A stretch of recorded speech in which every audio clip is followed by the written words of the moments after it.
60 Minutes Overtime.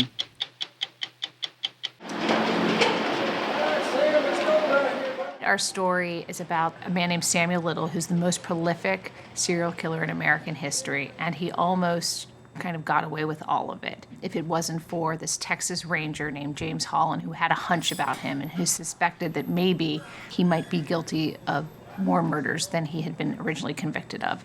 I got away with numerous murders of women in my life over a span of 50 years.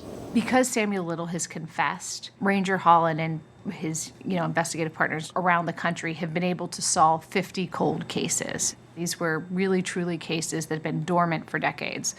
And so now the hope is that there are still some remaining cases. Ranger Holland's hoping somebody might know something that could help him close the rest of the cases.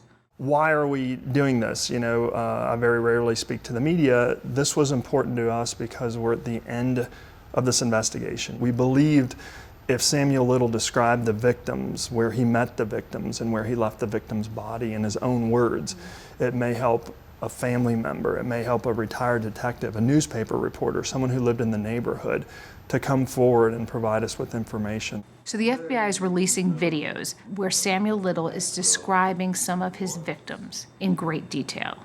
And their reason for doing this is they're hoping that somebody will listen to those and know or recognize the victim and maybe have some information that could help close these cold cases. Hey, tell me about Northern Kentucky, the girl that you met in Columbus. So you meet this girl, I guess you're at a strip bar downtown Columbus. I went on my car, and this white girl come out behind the building. I'm in my trunk. She walked over to me, say, come on, y'all, can you take me to Miami? Describe this girl to me. Is she white, black, what's she look like? She was white, blonde hair, dishwater blonde, they go. It's short. In some cases there are sketches, not in all the cases, but there are sketches, and his details are so good that the final thing might just be somebody hearing something and going, I know who that is, or I recognize that person, or I remember this. Wow. These are all of his drawings. These are all his. They're pretty detailed. Sarah Brown's a really interesting case because Sammy had sketched Sarah Brown, and police were trying to figure out who is this woman, and so they posted his sketch in the Chicago Tribune. And her son, who was at the time 5 years old when she disappeared, saw that and called in and said, hey, that's my mom. He could look at that drawing and say, that's my mom. Yes.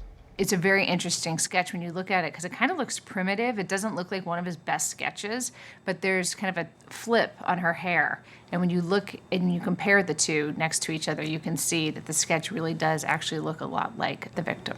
It's not about hearing Samuel Little's stories. It's about the information that he has. You really don't want to celebrate this guy because he's the most prolific serial killer in America. That was never our intention. We as much as we could, we didn't want to focus on that. What we wanted to focus on was the great investigative work of James Holland. Ron speeding? Yeah. Got that? He's an expert in interviewing sociopaths and psychopaths. And so when he's sitting across from you, he's reading you, even if you're not a sociopath or a psychopath. And he said everybody has a tell when they're lying to you. And I was like, well, I was asking you questions. I wasn't lying to you. And he goes, yeah, but you have a tell when you're about to ask a difficult question. And apparently I go like this on my chest. And he was right. I do it every single time. Yeah. We all have a tell. One of the reasons we're doing this story, I should say, is because we're hoping people will pay attention. They'll look at those videos that the FBI has put out of these victims that Samuel Little says are out there, and they might be able to help the FBI kind of put the final pieces of this puzzle together.